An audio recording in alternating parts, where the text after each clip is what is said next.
Now you talked about the corruption in bodybuilding that really soured you on the competitive aspects of the sports, and then you said that you worked for Weider for a few years. Are you saying that the corruption in bodybuilding is with IFBB organizations and not necessarily the Weider camp or the judging? Or I worked for Joe Weider and still do as a writer for Flex and Muscle and Fitness. Now they do obviously have some association with the IFBB, but I'm not involved in that. I'm no longer a staff writer. I act as a freelancer, so I'm not associated with that element. I keep my distance from those people. I even rarely talk to Joe these days. Most of my conversations or my associations with that camp is with the editors. Right. Jerry Candela, John Little, Peter McGuff.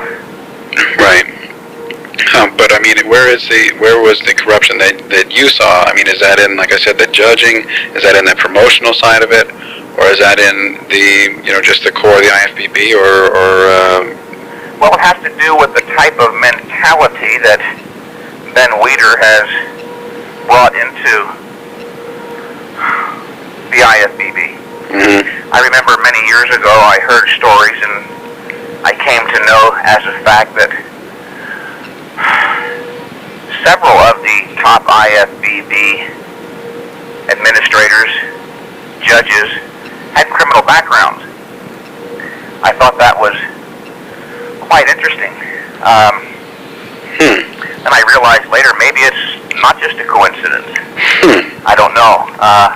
But it was a fact. It is a fact. Well, that it's the only game in town, and they pretty much have their say so in how they run it. So I guess I still see problems, Bill. But of course, my experience was back then in 1980. Right. I saw that Arnold was the IFBB if he wanted to be, and that particular day in Sydney, Australia, the day of the Olympia, he was the IFBB. I had been given to believe prior to that Ben Weider was the president of the IFBB, and beyond that, he prided himself on being a stern, strong president. But on that particular day in 1980, he took a distant backseat to Arnold. Arnold seemed to be running things. He could have it any way he wanted. Wow. Only once I stood up at the pre-judging meeting did that thing come to at least a partial halt. That irritated Ben Weider, and he stood in between Arnold and I and tried to assert himself, but it became very clear, especially later on as the day proceeded, that things weren't the way they should be. Very, very clear. If it was just me saying this, of course it could be chalked up to sour grapes, although that's not true. I've lost contests before. I never raised a fuss. But that particular contest was so clearly fixed that every other competitor and many of the fans in the audience raised a fuss. And of course, in the aftermath, all the magazines carried articles pertaining to the fact that it was fixed. It was very clear. What makes it even more interesting, the very next year it happened again with Franco. This time Arnold running the contest. Either he's running it or he's winning it, or his friends are winning it. The next year Franco Colombo won with a condition known as gynecomastia, where his breast tissue or his chest takes on the look of having breast tissue. His right leg was maimed in an accident a couple years before, and that looked deformed. And he went on to beat people like Tom Platz, who was in the best shape of his life, right, and quite a few other people. It was a clear indication that Arnold Schwarzenegger and the IFBB were above ethical principles. They were literally snubbing their nose at the collective bodybuilding community. We run this thing and we'll do it any way we want. We did it last year and we're going to do it this year. We couldn't care less. We're above principles. Well, they can have it. They can have their contests, their Mr. Olympia, whatever it is. I couldn't care less. I actually enjoy my position where I'm at now a lot better. Okay, so what would you say, because a lot of people who follow this sport and get into weightlifting, are kind of pressured into taking that competitive route, because a lot of the information providers and the magazines and even my magazine to some extent is guilty of possibly portraying professional bodybuilders in a little bit too much of a special light. Yeah. They may not have the greatest lives, and they may not be the greatest role models for people. But what is your feeling now, just in general, on competitive bodybuilding, having been through all that you have? Would you recommend it to people who are getting into weightlifting, or? No, I would not recommend it, Bill. And I don't limit this accusation. I don't level it only against the IFBB. I see it in all organizations on every level, from the most limited local to the regional, to the state, to the national, the international, the amateur, and the professional. Everybody knows it. Everybody involved in the sport, including you, Joe Weider, Frank Zane, all the NABA people, all the IFBB people know this, and nobody's willing to talk about it. Not a single one of them. They're all a bunch of namby-pamby crybabies who see all this immorality going on.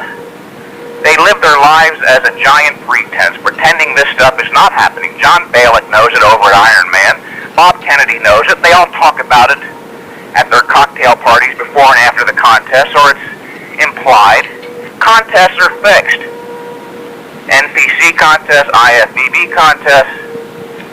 And I get sick and tired of hearing people bring up the idea that, well, bodybuilding is subjective. So who are you to say that contests are fixed? That is not true. Anything that exists in reality can be viewed, judged objectively. There are objective criteria for judging bodybuilders. It's interesting, at the 1980 Olympia, the only people who saw Arnold as the winner were the 7 judges and his closest friends. None of the other competitors saw him as the winner. None of the audience, or very few, only those that were his friends. When Dorian Yates won the Mr. Olympia a couple weeks ago in Atlanta, Georgia, everybody, all of the audience, all of the judges, all of the competitors, without a single exception, except for this guy named Greg Zulak, who has a bug up his butt about Mike Mentzer and his mustache, saw that Dorian Yates was the winner. If it was subjective, why didn't somebody say the guy who placed last was the winner? There are objective criteria, without a doubt. Bodybuilding is not subjective. When it's very, very close, you might, of course, haggle over one guy having a little bit more size versus the other guy having a little bit more definition, but those are still objective criteria. There is no way that Arnold Schwarzenegger deserved to win in 1980, not even close. Well, so you would basically say that the competitive route is not the best way to go. No. And so what is it that people get into weight training for? Because you work with people one-on-one. You know what's going on. What do you recommend to them? Just to get what they can out of the activity? Here's what I usually say.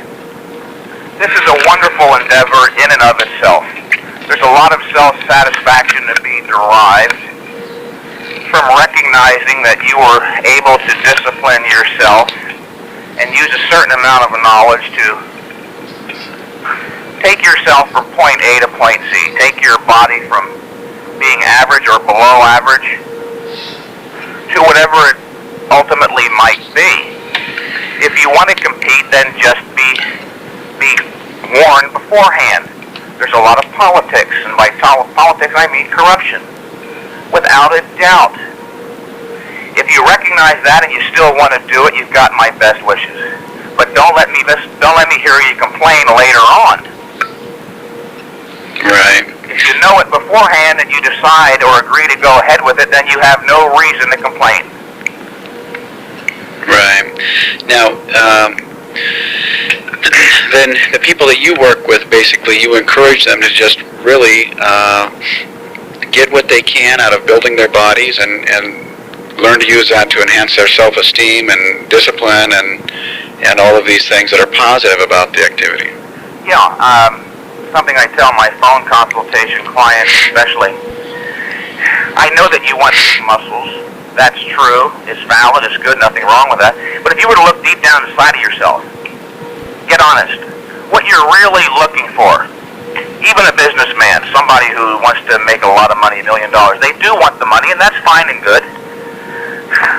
At bottom, the purpose of all goal achievement is to develop a sense of mastery, efficacy, to achieve a certain type of happiness that can only be had as a result of achieving goals.